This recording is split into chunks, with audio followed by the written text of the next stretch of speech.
What is up, basketball fans? Welcome to the NBA Outlet, presented by OTGBasketball.com. I'm your host, Nick Fay. With me, as always, Kory Waldron. What's up, Kory? What's going on, Nick? Maybe from my phone, but I'm always ready to be on the NBA Outlet with you, my friend. Yes, sir. Always ready to produce a ton of content coming out for OTG, NBA Outlet, Brooklyn Buzz, JBT, Flaxus Hoops. Make sure to check it out. Always check out the outlet on iTunes, Blog Talk Radio, OTGBasketball.com, Dash Radio, YouTube, and Google Play. But, Kory, we're going to get right into it. Houston Rockets starting to pick up some momentum. 5-game win streak. Just set the record last night for three-pointers made in a game with 26. James Harden is cooking. What are your thoughts on this team right now? Well, of course, the Rockets, I think, break their own record, right? Didn't they set this record last year? Yeah, honestly, I would think that they have 3 of the top 5 numbers, if I had to guess. Right. And I don't even think, back to the Rockets obviously gaining momentum, but I think it's more of James Harden getting momentum. Like the last 15 or 16 games, he's been on an absolute tear. He's had 2 games over 50 points, 3 games over 40 points. I don't know what he had last night. What did he finish with last night? Do you know? 35. So his last 5 games, 29, 50, 32, 47, 35, and poster dunks on some of the best shot blockers in the league, JaVale McGee, Rudy Gobert. Harden's looking like an MVP out there. Ridiculous. Shooting splits of 48, 39, 87 from the line, 34 points per game over these last 16 games. Yeah, he's been absolutely incredible, and that's, they're back in the playoff picture. They were a 14 seed a couple weeks ago or a week ago. They're a 7 seed now. It just shows how the West will flip-flop probably throughout the duration of this season because the West is just super talented. And for me, I still think this team needs to add a piece or two. I don't think this is the right mix of guys. Chris Paul to me still doesn't look right or doesn't look like who we've known Chris Paul to be. But if James Harden is going to play like this, if he's going to produce like this is going to be a playoff team. When your superstar goes berserk all the time, you're going to win. And this is the reigning MVP. People can argue he should have probably been a 2-time MVP champion at this point in time. I've been really impressed with James Harden in particular, but the Rockets seem to be figuring it out more and more. Yeah, and you mentioned Chris Paul has kind of been struggling. He had a solid game last night, but our Dalton Pence wrote a great article on OTGBasketball.com about that. And it almost feels like not Harden from last season, but the season before where he really had to carry the Rockets to the playoffs in that high seed. And that's kind of what we're seeing. But I agree with you. I think they're going to add a piece. There's been some talk about KCP going to Houston. That's like their top target. What do you think about adding him? I mean, it would help certainly, I think, on the fact of defense. KCP is a solid defender. Even I think Ken Bazemore has been a name they've thought about too in the past. I like both those guys. Both guys can play some defense. I think Ken Bazemore can do a little bit more of everything compared to KCP. KCP's kind of struggled with the Lakers, and I don't think he's worth the money he makes at times. But I think at this point in time, if you're the Rockets, you need to add some kind of talent to kind of fill the void that you still are looking for after Trevor Ariza left. And I think KCP or Ken Bazemore would be 2 guys who I think fit that mold. I would not go after J.R. Smith. I think that stay away from old guys who haven't been playing well their last couple of years. Especially lack of defense.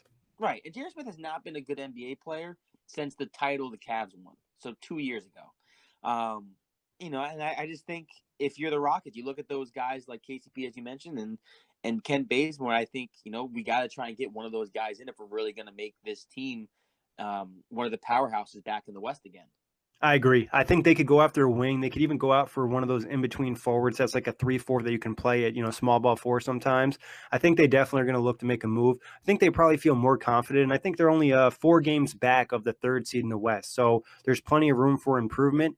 Where do you think they'll finish? Looking at them now, obviously we said a trade's most likely to happen. Where do you think they'll finish on the momentum they're on right now? As of right now, I think they probably get as high as a 4 seed. I can see them being a 4 seed in the West. I agree. I think they could get up there just because of the momentum. And like you mentioned, some of the Western Conference teams are shifting week to week. They're having a really good week, a really bad week, dealing with injuries. As long as they have James Harden healthy, it's going to make a huge difference for the team. I agree. So moving on from there, talking about another team in the West that's actually been doing really well. We talked about them a few shows ago, and we're talking about the injuries with Paul Millsap, Gary Harris Jr., and, that's a Denver Nuggets. 4-game win streak, number 1 in the West, 21-9. Nikola Jokic is balling out. Are you surprised they're still at the 1st seed right now? I'm very surprised. I think I'm the one who said I think they're going to take a dive. I believe I think this is when the other teams like the Rockets and other teams can make a jump and can kind of capitalize on the fact they have some big time injuries. And this team is continuing to win and produce 4 in a row, 8 wins in their last 10 games. They've been playing really well. I'm extremely surprised. I don't think I'm extremely surprised, but I'm definitely surprised. And, Jamal Murray has been really consistent over this stretch of games. 19 points, 22 and 15, I think, was his last game against the Mavericks. So he's playing well. That's what you need when you lose a lot of guys. You got to have guys who are inconsistent, like Jamal Murray, kind of pop off. And as you mentioned, Joja continues to be, one of the top 3 centers in the league, and on a nightly basis, he just fills up a stat sheet. He's phenomenal.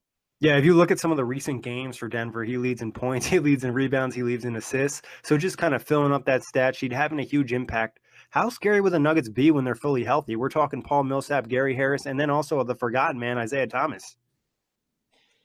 I mean, I can't wait for this team to be fully healthy. I mean, this is one of the teams that heading into the year, you and I were very high on the NBA outlet. We saw the offensive potential with all these guys, and we didn't actually even expect them to be this kind of defensive team. At least I didn't. I think I predicted this team to be a team that would score like 130 but give up 120. And this year they're scoring 120, but they're giving up like 105. Their defense has been really good at this point, and I'm really happy with where they are. And like you mentioned, Will Barton, Gary Harris. I didn't even mention Will Barton. Yeah, Will Barton coming back is going to be huge. Right. Isaiah Thomas, Michael Porter Jr. at some point in time, likely. Paul Millsap. I mean, that's a lineup. That's a starting lineup on some teams in the NBA. And at this point in time, I mean, if they can hold up this, if they can sustain this amount of winning and play without those guys, and those guys come back, this team could just start pulling away. And I'm not saying pull away as in like solidify themselves as a 1 seed, but solidify themselves as a top 3 seed in the West. Yeah, I think getting home court would just be huge. We predicted that early in the season that they'd get home court, but we didn't expect the injuries to happen. Even with the injuries being here at this time, I think is very impressive. Do you think Denver could be active in the trade market, or they should just keep the squad they have? They don't have a draft pick. So why not? Yeah, it's to the Nets. Right, so why not? Yeah, I think you probably don't want to hear that. Yeah, you could also move Michael Porter Jr. if you're not fully invested in him. I'm sure one of maybe the tanking teams or one of the lower level teams might be interested in him if you're trying to add another piece. I also wouldn't be opposed to them just keeping what they have, because you could have plenty of growth throughout the season by the guys coming back, and also Jamal Murray and Jokic haven't hit their ceiling. Yeah, no, definitely. Just smaller moves. You don't want to just don't mess with the nucleus. That's the biggest thing when you're playing well. The buyout market is probably going to be be somewhere that they look at. That's a great point. I think the buyout market would be somewhere they really look. But also, like I said, I wouldn't be opposed to them not even making a move and just keeping the squad they have, because they seem to have some good chemistry offensively and defensively. I agree. And shout out to Mike Malone. We mentioned it when all these injuries happen, that this is going to be a time to see what he is as a head coach. And he's handled the injuries phenomenally, and the guys are playing still at a very high level. Exactly. And he was a guy who, some people thought were on the hot seat going to the season, which I thought was fair. And now he's kind of solidified himself and, looking good for the rest of the season, especially if they get home court in a stacked Western Conference. It's funny. Just a little segue. Him, Mike Malone, and Billy Donovan, both teams that are atop the Western Conference, both of those guys coming into the year had a lot of hot seat rumors around them. And both of them, I know Billy Donovan just signed an extension, and as you mentioned, Denver's winning. So both these guys have saved their jobs for now. Yeah, which is always great to see. You don't want to see anybody lose their job, especially if they can step up and get the team to perform. So OKC and Denver, which team do you think will finish higher in the West by the end of the year? I'm going to say Denver because they have more talent. That's fair. I like what OKC has, but there isn't anything coming to OKC. There isn't anything coming back to OKC. As for Denver, as we just mentioned, there's 5, pretty big rotational players, 2 starters that will be coming back at some point in time. So I got to think that they have the higher ceiling at this point. Yeah, that's a fair point. And also, OKC is kind of limited cap space wise with trades they can make. They don't have a ton of young assets either, so it's going to be hard for them to really improve.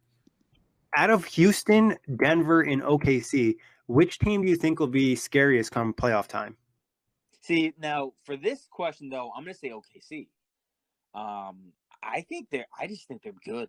I just think they have it figured out right now, and they have it figured out with Russell Westbrook really not even being that efficient offensively. He's actually really uh, hard to watch at times offensively because he just puts up bad shots still.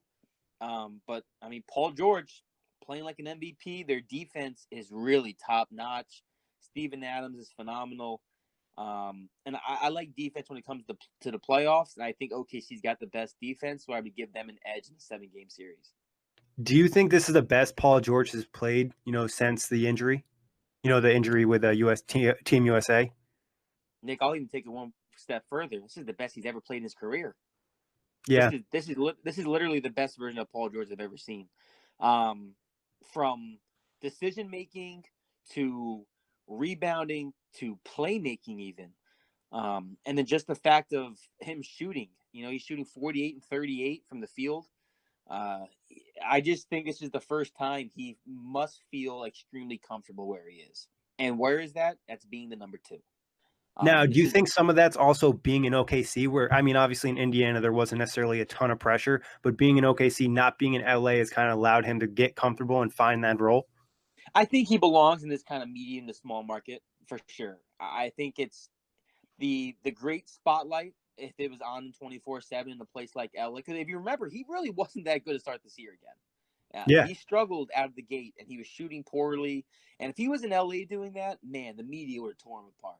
In OKC, they didn't have Westbrook, so everyone kind of gave him a pass. They glanced over. They're not fully healthy. And then they got fully healthy, and he took off. And then Westbrook got hurt again, and Paul George carried them until Westbrook got back. So yeah, I think it definitely helps being in the smaller to medium-sized market for a guy like Paul George. And then again, as we've mentioned numerous times, and Jay, who has mentioned it, Paul George just wants to be the 2. He doesn't have that alpha dog in him, even though he's playing like an alpha dog. Again, the spotlight on OKC is always going to be on Westbrook. It's just how it is, because we still see all the talks about Westbrook and his triple doubles, even when Paul George has the game where he has 43 points. But this has been the best he's looked, man. It's really good for him. On both ends of the floor, he's just looked really dominant and very confident where, some points in last year, especially in the playoffs, where you didn't even feel like he wanted to take shots and he was just throwing it to Westbrook. Now he looks like he's just really fully synced in. So great for him, great for OKC. Should give us an interesting playoff series, come April. But obviously that's a long ways away. Moving back to the Eastern Conference, and it gives me great joy to actually have the Nets be a topic on the NBA outlet and not me being biased about it. 7-game win streak for them. First time they've been on win streak this long since January 2013, which is the first year in Brooklyn. Kory, how impressed have you been with the Nets? I want to say they have the highest active win streak currently in the NBA. They do. I mean, it's phenomenal that they were just they lose 8 in a row, right? 8 straight, yep. Right. So one of 5 teams that ever go on an 8-game losing streak and then go on a 7-game winning streak. I saw the 03 and 04 Warriors were on that list, and I can't remember the other 2 teams, but I saw that list. Man, they're playing really good basketball. I was really hoping the Pacers and Nets were going to both be on win streaks going into Friday's matchup. I think that would have added some spice to our friendship. But no, man, the Nets have been phenomenal. D'Lo, I saw a lot of hate for him during that losing streak. A lot of people saying there's no point. He's not going to get there. Time to give up on him. He's ineffective. People were posting his shooting stats and everything else. And I mean, he's been D'Lo. He's been the D'Lo that I've seen from the get-go. The other night, he hit that dagger against the Lakers. Your boy Spencer Dinwiddie, since he got his extension, he's still balling out for them. Joe Harris is really good. Jared Allen, one of 9 people to ever block LeBron James. That's pretty freaking cool as well. Miles Turner's another one. Yeah. So is Jermaine O'Neal. But yeah, this Nets team is playing good basketball. They have such a deep team, and I know you're dying for this. Karis LeVert, their best player, isn't even out there yet. Or again, this team was winning when they had their best player figuring himself out. He got hurt, and they kind of let guys outside of Karis LeVert pick up their own game. And now when Karis LeVert eventually does come back, I know you mentioned to me that he's out of the walkie boot, which is a good sign. He was at the game the other night. So this team is really taking off at the right time, especially when You look at another team who we talked about possibly being an 8 seed, the Miami Heat, and Goran Dragic's out for 2 months now.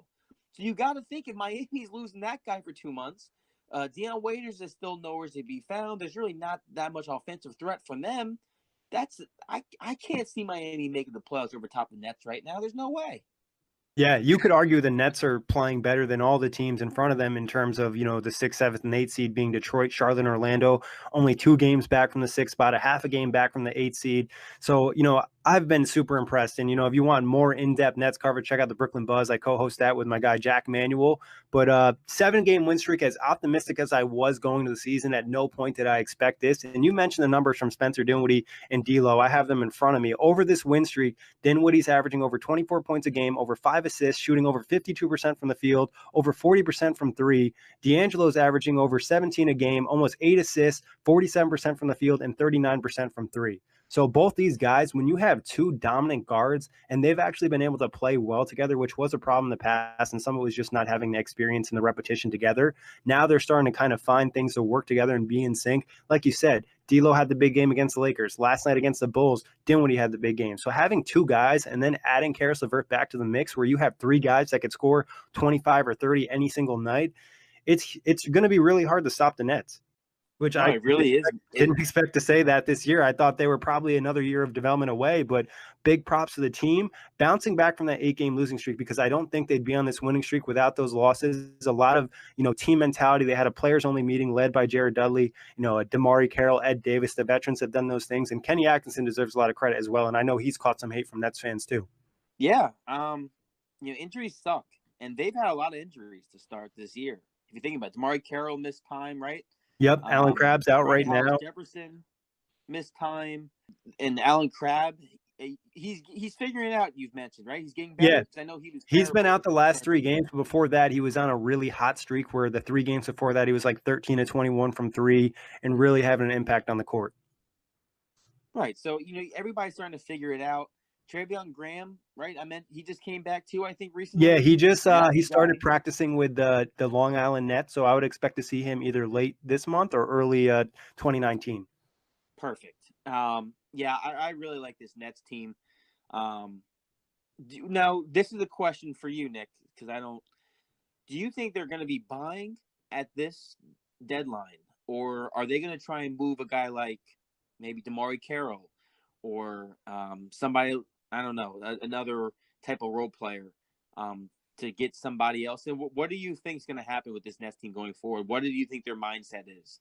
Well, reports just came out yesterday that the Nets are actually looking to probably be buyers at the deadline, which is something we haven't heard about the Nets in probably, 5 years, 6 years.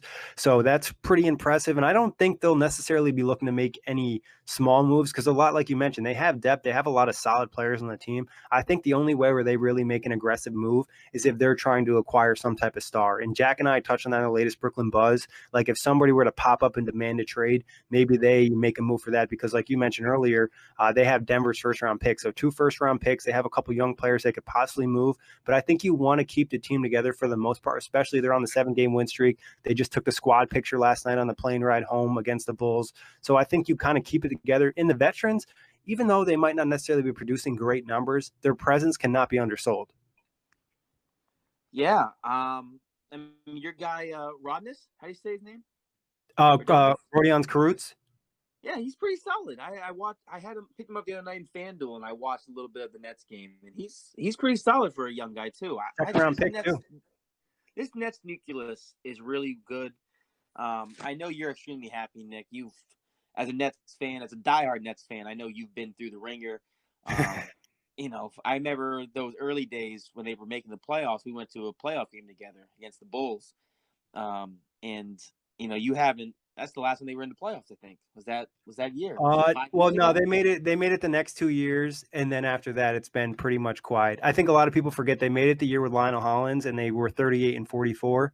So it wasn't like they had a positive record. Actually, that year, I think they just beat out the Pacers for the playoff spot. Probably, bastards. But yeah, it's been really incredible for the Nets to turn around. And you mentioned just all the struggles of going from the Billy King, not having draft picks, Sean Marks, Kenny Atkinson, changing the culture, the team mentality. I'll be really interested to see what they do and how they bounce back with, the following months.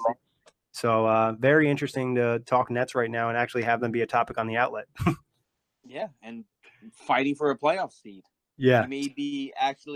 We may have to actually do a recap series on your Nets in the playoffs again, which you haven't yet to do on the NBA outlet. I don't think ever, right? I got to do it very early on. We got to do a couple when they played the Hawks in the first round, but it's been quite some time. If they, I'm hoping they land in the playoffs. They could even end up against the Pacers, and that would be a very interesting playoff series. So, For a lot of reasons. yeah, we might need a mediator, but we'll have to periscope all those games live and just get together and do live commentary. For sure. But Kory, I'm gonna pass it to you. You're gonna hit us with some hot take, shot fake. Yes, sir. Hot take, shot fake. The first one is a tweet that I had the other night, probably last week, I think, on OTG basketball. Is Kyle Kuzma the best young Laker? Hot take or shot fake? I think he's playing like the best young Laker right now, especially watching him in that Nets game. He just looked very, aggressive, dominant, attacking the rim, just had a good confidence to him. So I think this season so far, he's been the best young Laker, but I still don't think he has the highest ceiling on the Lakers. So shot fake, I guess. Oh, a hot take for this season, shot fake for long term. I'm going to say hot. Oh, man. I'm going to say hot take in unfortunately the same way as you. I think as of right now, he is the best young Laker. I think Lonzo could possibly become that because I really do like Lonzo's defensive game, which I didn't think he had coming out of college, and he's really. He looks a lot more athletic this season. Yeah, a lot more explosive. Some of the dunks he's had this year have been really ferocious. But again, the jump shot for him is going to be the biggest obstacle for him. He's got to figure out how to knock that down consistently. Brandon Ingram, I mentioned this to you. I just don't freaking see it. I'm trying to see it. I've never seen it. I want to see it. I just don't see it. I think he's a decent basketball player, but I've never seen any of these expectations that he's been given. So I'm going to say hot take for this year, but that's just for this year. I can't say that's going forward. I think Brandon Ingram would be better off being traded to another team and having an opportunity to kind of expand his game because I think he really needs the ball in his hands to get that full potential because I think there's some playmaking ability with his game that he's not necessarily going to be able to do with LeBron and Lonzo and Rondo being on the Lakers. Hey, this can go – I'll segue into the next hot take shot fake in a second. Who knows? Maybe there's a trade where he goes to New Orleans and there's a guy named Anthony Davis who ends up in LA. I'm sure Pelicans fans don't want to hear that, but I think it's a possibility. I think you also look at some of, the other bad teams in the league if they want to throw a package or part of a three-way trade or something like that. I think it's a real option for the Lakers to move on from Ingram, not because I think he's a bad player, but I think he just doesn't fit the situation. Yeah. And now for the next hot take shot fake. Anthony Davis will never be a Celtic or a Laker. Hot take or shot fake? Wow, this is extremely difficult. This is I know. This is probably one of the hardest talking about. Yeah, this is probably one of the hardest hot take shot fakes you've ever thrown at me. Ah, man. There's a lot of career left. Yeah, there's a lot of career left. I think I'm gonna go with you said he'll never be a Laker, so I'm going to go shot fake. I think that he'll end up probably on LA or Celtics because I think things in New Orleans, and I like New Orleans, and I was very high in the beginning of the year, but they're just crippled by injury, and it's just a constant thing. And I think just naturally as a human, he's going to get frustrated and he's going to want to get traded. I'm not going to guarantee it's going to be to one of those two teams because I could see other teams getting involved, and I also could see New Orleans being type of stingy where a lot of teams don't want to trade with the Lakers, a lot of people don't want to trade with Danny Ainge. But I think it's a real possibility. So I would have to lean more towards him being traded than not being traded in the future. I don't know if it'll happen this year, but I could see it happening in the offseason. I agree with you. I'm going with shot fake. For the same kind of narrative of which eventually superstars get tired of not winning. It's just how it goes. New Orleans is not a big market. Drew Holiday is tremendous. We know that. Julius Randle has been tremendous as well for them this year. They got the nice, Miracek has been good for them. But at the end of the day, do we really see New Orleans winning a championship anytime in the next decade? Probably not. Does Anthony Davis think they will? Maybe. Maybe he still does. But I think at some point in time, there's going to be the realization, which you alluded to, that he's going to probably want to go somewhere where he has a real shot of winning, which would be the two most historic winningest franchises in NBA history, the Boston Celtics and the Los Angeles Lakers. So I'm with you on shot fake. I don't think it's going to happen this year or next year, but I think it's coming. him moving to a super spotlight. Yeah, and it's not anything against New Orleans, but like you said, resource-wise, it's going to be extremely difficult for them to bring in some type of third star in that situation unless they're willing to kind of, give up on their future and take a fully big swing. Now, talking about another star who's been mentioned a few times, Kawhi Leonard. Will he leave Toronto regardless? Hot take or shot fake? I think it's a shot fake because I don't think it's regardless. If the Raptors end up in the finals, I don't think he's going to leave Toronto. If they have a terrible playoff performance and they get knocked out in the first or second round for some reason, then I think he leaves. But I think if they're in the Eastern Conference Finals and they really compete, or if they get to the finals, there's a really good chance he stays. I'm saying hot take. Oh, where do you think are the favorites? I want to get in deep into this now. Where do you think he'll go? Like, give me top 3 teams with potential landing spots. Top 3 teams would be Clippers, because everything I read about him is the Clippers are going like full on out, making sure they feel his presence. They've had, like scouts and different personnel at like numerous games that the Clippers weren't even facing, and making sure that Kawhi knows that they're there. Right. So for me, it's Clippers, Lakers, because I still think the Lakers allure is something that's going to interest him. And then lastly, this may sound crazy, but I would not be totally shocked if somehow, some way, he ends up in Boston. Interesting. I'm not ruling that out. Some kind of sign and trade where they get rid of a bunch of guys, maybe. Maybe they do a Terry Rozier sign and trade with Kawhi Leonard, and they also package, I don't know, a couple other guys. They'd have to get extremely creative, but I wouldn't put it past them. Because I do think and I think that Boston scenario only happens if the Celtics, like, say they make it to the NBA Finals. It's Celtics Warriors in the finals, and the Warriors beat them in 4 or 5 games. I think Danny Ainge gets really desperate. I just think with that amount of talent on that Celtics team, if they don't push a deep playoff run and a deep final series against the Warriors, then he's going to feel like this team is just inequipped, and he's going to do everything he can to add, a bona fide superstar. Especially before their assets start to kind of run out in a sense, where their draft picks and then some of these rookie contracts for like Jaylen Brown are starting to come up. And then obviously Terry Rozier is going to be a free agent this year. So something to keep an eye on. I'll just throw this out there, and I don't think it's 100%, realistic, but it has been mentioned on Nets Twitter as Brooklyn, because Kawhi does have a relationship with Sean Marks. His uncle seems to have a good relationship with Sean Marks as well. They'll have the cap space. There's been a lot of talk of them being one player away, fits the big market, great organization in terms of performance team and culture and things along those lines. So that'd be a dark horse team I would throw out there. And I'm not just saying that being a Nets fan. I think it's something to really consider. And David Aldridge actually brought it up over the summer too. I actually, I wanted to mention the Nets in my. I heard the B. I heard the B, and I was like, oh shit. I just think the Nets have to be a playoff team, though, for that to be a real option. Agreed, 100%. I think if they make it to an 8th seed, and they don't even have to win a game in the first round, it would be nice if they did. But I think just that team alone making it to the 8th seed without, I think Karis LeVert probably is like would be like the face of the team, but they really don't have a face. It's kind of like an us type of mantra with the Nets. Especially with some of the comments. I know we're going back to the Nets. Some of the comments D'Lo has made the last month when he's hit some big shots, really good. Like, he's grown up a freaking shit ton from the comments where, Magic said he wasn't a leader. Even the big shot over the Lakers, someone mentioned, how does that feel to have to hit the big shot against, your old team and win the game? He goes, it was a good win for us. And I know that's what you're supposed to say, but you don't have to say it. And as a young kid saying it, it's a really good shining note. I 100% agree. I think some of his press conferences or, quotes after the game have been very telling about his maturity and how he's really grown up as a man and kind of buying to that leadership role, even some of his play on the court. So if I'm going to throw you a hot taker shot, well, it's not even a hot taker shot. I think it's actually just a regular question. If you had to say, who do the Nets have a better chance at signing in the offseason, just hypothetically, Kevin Durant or Kawhi Leonard? I'm going to say Kevin Durant. Ooh. And I say Kevin Durant because I think everything for Kevin Durant is going to come down to his legacy. I still think, even though I heard the Bill Simmons podcast and he was talking how, he doesn't give a fuck about any of that. Which is a lot.